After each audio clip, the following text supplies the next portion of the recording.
இன்னைக்கு நம்ம பார்க்க போகிற ரெசிபி தயிர் குழம்பு. இந்த ரெசிபி வந்து என்னோட ஃப்ரெண்டு ஹரிணி கொடுத்தாங்க எனக்கு. ஸோ இது வந்து உங்களுக்கு காங்கேயம், உடுமலைப்பேட், பொள்ளாச்சி இந்த பக்கம்லாம் வந்து ரொம்ப ஃபேமஸ் அப்படின்னு சொன்னாங்க. நம்ம வந்து மோர் குழம்பு பார்த்துருக்கோம், தயிர் குழம்பு வந்து நான் இது வரைக்கும் கேள்விப்பட்டதில்லை. இதுதான் very first time. Thank you so much Harini for the wonderful recipe. இது ரொம்ப நல்லா இருந்தது. ஸோ நம்ம வந்து இப்போ இந்த ரெசிபி எப்படி பண்ணுறதுன்னு பார்க்கலாம்.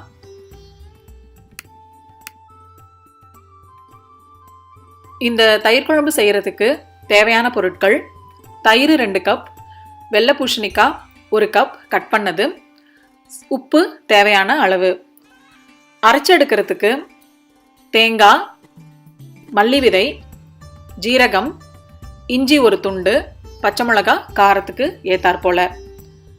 தாளிக்கிறதுக்கு எண்ணெய் 2 டீஸ்பூன், கடுகு, கடலைப்பருப்பு, அப்புறம் கொஞ்சம் கருவேப்பிலை. பூசணிக்காயை வந்து நல்லா கழுவிட்டு தோல் சீவிட்டு அதில் இருக்கிற விதையெல்லாமும் எடுத்துட்டு இந்த மாதிரி கட் பண்ணி வச்சுக்கோங்க. பெருசாக சின்னதாக கட் பண்ணாலும் ஓகே, இந்த மாதிரி ஒரே மாதிரியாக கியூபிக்கலாக கட் பண்ணாலும் சரிதான். இதை வந்து நம்ம இப்போது ஒரு 1/4 டம்ளர் தண்ணி ஊற்றி அதில் தேவையான அளவு உப்பு போட்டு வேக வைக்க போகிறோம். நீங்கள் வந்து நிறைய வந்து தண்ணி ஊற்றி வேக வைக்க வேண்டாம், பிகாஸ் பூசணிக்காயிலேயே வந்து தண்ணி விடும். நம்ம வந்து இது வெந்ததுக்கப்புறமா தண்ணி எக்ஸ்ட்ரா இருந்தால் அந்த தண்ணியை வந்து நம்ம வந்து வடிகட்டி எடுக்க போகிறோம். அதனால் நான் என்ன பண்ணியிருக்கேன்னா, இந்த பூசணிக்காவுக்கு ஒரு 1/4 கப்பு மட்டும் தண்ணி ஊற்றி அந்த தண்ணியை வந்து வேஸ்ட் பண்ணாமல், ஏன்னா சத்தெல்லாம் அந்த தண்ணியில் இறங்கிடும். நம்ம திருப்பியும் அப்படியே எக்ஸ்ட்ரா இருந்தாலும் வேஸ்ட் பண்ண வேண்டாம், பிகாஸ் நம்ம வந்து சாம்பார்லேயோ இல்லை ரசத்துலேயோ இல்லை நம்ம அதை அப்படியே வந்து குடித்தாலும் அது வந்து உடம்புக்கு வந்து ரொம்ப நல்லது. ஸோ இப்போ வந்து அதை வந்து தண்ணி ஊற்றி வேக வச்சிடலாம்.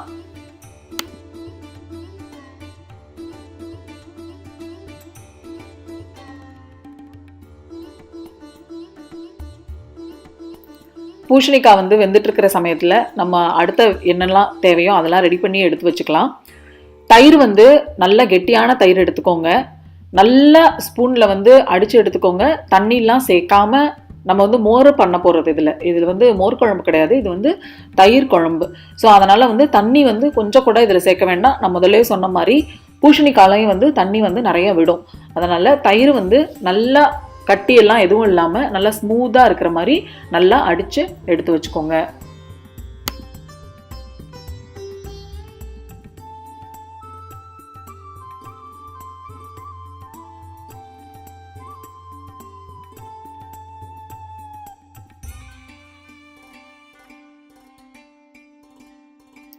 தயிர் நல்லா அடித்து எடுத்து வச்சாச்சு. இப்போ மிக்சியில் துருவின தேங்காய், மல்லி விதை, பச்சை மிளகாய் நான் வந்து 3 போட்டிருக்கேன், உங்களுக்கு காரத்துக்கு சேர்த்த மாதிரி தகுந்த மாதிரி சேர்த்துக்கோங்க.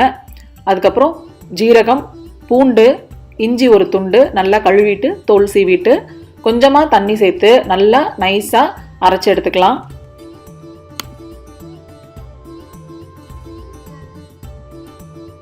இப்போ அரைச்ச அந்த தேங்காய் விழுது இருக்கு இல்லைங்களா, அதை வந்து நம்ம அடித்து வச்சிருக்கிற தயிரில் சேர்க்க போகிறோம். தயிரில் சேர்த்துட்டு நல்லா மிக்ஸ் பண்ணிக்கோங்க. ஏன்னா வந்து அது இதில் தான் வந்து மசாலா எல்லாமே இருக்குது இல்லைங்களா. ஸோ அதை வந்து தயிரில் வந்து நல்லா மிக்ஸ் பண்ணி எல்லாம் ஒன்றா கலக்கிற மாதிரி மிக்ஸ் பண்ணி எடுத்து தனியாக வச்சுக்கோங்க.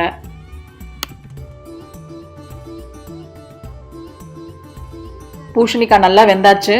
இப்போ பார்த்துனீங்கன்னா ஒரு டீஸ்பூன் இல்லை 1.5 டீஸ்பூன் தண்ணி தான் இந்த பாத்திரத்தில் இருக்குது. அதனால தான் நான் வந்து 1/4 கப்பு தண்ணியில் வந்து வேக வச்சேன். இப்போ நான் வந்து இந்த தண்ணியை எக்ஸ்ட்ரா தண்ணி வந்து வடிகட்டி எடுக்க போகிறதில்ல, ஏன்னா ரொம்ப கம்மியாக தான் இருக்குது தண்ணி. இன்கேஸ் ஜாஸ்தி வச்சுட்டிங்கன்னா அந்த தண்ணியை வந்து முதல்ல சொன்ன மாதிரி சாம்பார் இல்லை ரசம் இல்லைன்னா சூப் மாதிரி நம்ம அப்படியே அதில் பெப்பர் கொஞ்சம் சால்ட் கொஞ்சம் போட்டு நம்ம வந்து அப்படியே கூட குடிக்கலாம். ரொம்ப நல்லது. ஸோ நான் இப்போ வந்து தண்ணியை வந்து வடிகட்ட போகிறதில்ல. இப்போ இந்த வெந்த பூசணிக்காய் வந்து தனியாக வச்சிடலாம். இப்போ தாளிக்கிறதுக்கு என்னென்ன வேணும்னு பார்த்துடலாம்.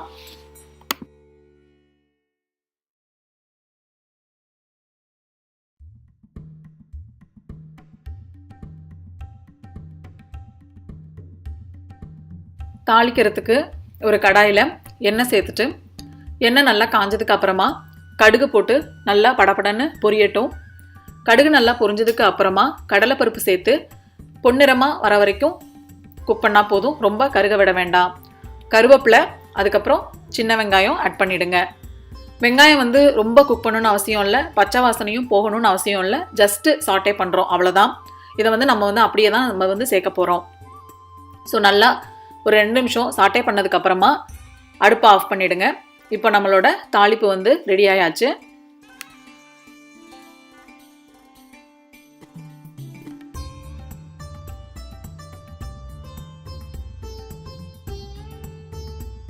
இப்போது வெந்த பூசணிக்காயில் நம்ம தயிர் மிக்ஸ் பண்ணி வச்சுருக்கோம் இல்லையா, அதையும் சேர்த்துடலாம். ப்ளஸ் தாளிப்பையும் சேர்த்துடலாம். ரெண்டையும் சேர்த்துட்டு உப்பு செக் பண்ணிக்கோங்க. உப்பு வேணும்னா இந்த ஸ்டேஜில் கொஞ்சமாக சேர்த்துக்கோங்க. நல்லா மிக்ஸ் பண்ணிவிடுங்க. அவ்வளோதான், நம்மளோட டிஷ் வந்து ரெடி ஆகிடுச்சு. இப்போது இதில் வந்து எல்லாமே பார்த்திங்கன்னா நம்ம வந்து பச்சையாக தான் சேர்த்துருக்கோம். இந்த குழம்போட ஸ்பெஷாலிட்டியே அதுதான். இதை நம்ம வந்து கொதிக்க வச்சோன்னு வச்சுக்கோங்களேன், அது வந்து மோர் குழம்பாயிடும்.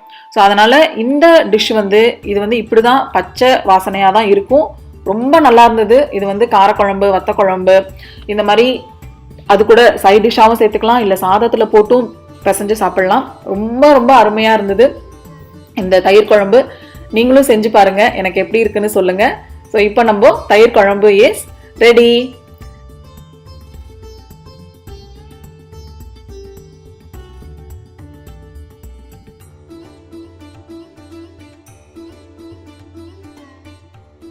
இந்த தயிர் குழம்பு பண்ணுறதுக்கு என்ன டிப்ஸ் அப்படின்னு பார்த்தீங்கன்னா, நான் வந்து முதலே சொன்ன மாதிரி பூசணிக்காயில் வந்து வாட்டர் கண்டென்ட்டு நிறையா, அதனால் நிறைய தண்ணி ஊற்றி வேக வைக்க வேண்டாம். கொஞ்சமாக தண்ணி ஊற்றுனீங்கன்னா நீங்கள் வந்து அந்த லாஸ்ட்டில் கொதித்ததுக்கப்புறமா நீங்கள் திருப்பி வந்து தண்ணியை வந்து வடிகட்டணுங்கிற அவசியம் இருக்காது. அதே மாதிரி இந்த குழம்பு வந்து ஒரு பச்சை வாசனையாக இருக்கக்கூடிய ஒரு குழம்பு, அதோட ஒரிஜினல் டேஸ்ட்டே அதுதான். அதனால் காயை தவிர மற்றது எதையுமே நீங்கள் வறுக்கவோ இல்லை வந்து கொதிக்க வைக்கவோ செய்ய வேண்டாம். அதோட ஒரிஜினாலிட்டி, அந்த ட்ரெடிஷ்னல் டேஸ்ட் நமக்கு வேணும் அப்படின்னு சொன்னால் இந்த குழம்பு வந்து இதே மாதிரி இப்படியே செஞ்சால் தான் நல்லாயிருக்கும். நீங்கள் வந்து அதை கொதிக்க வச்சு பண்ண ஆரம்பிச்சிட்டோம் அப்படின்னு சொன்னால் அது வந்து மோர் குழம்பாயிடும். ஸோ தயிர் குழம்போட அதோட டேஸ்ட்டே வந்து இந்த மாதிரி ஒரு பச்சை வாசனை கொடுக்கக்கூடிய டேஸ்ட்டு தான். அடுத்தது பார்த்திங்கன்னா, இந்த பூசணிக்காயை தவிர சவுச்சவ், கோவக்காய், அப்புறம் வெள்ளரிக்காய், அப்புறம் பொடலங்காய், சுரைக்காய், இதெல்லாம் வச்சும் நம்ம இந்த குழம்பு செய்யலாம். நீங்கள் தாளிக்கும் போது கொஞ்சம் பெருங்காயமும் சேர்த்து போட்டால் இன்னமும் வாசனையாக இருக்கும். ஸோ இதுதான் இந்த குழம்போட டிப்ஸு.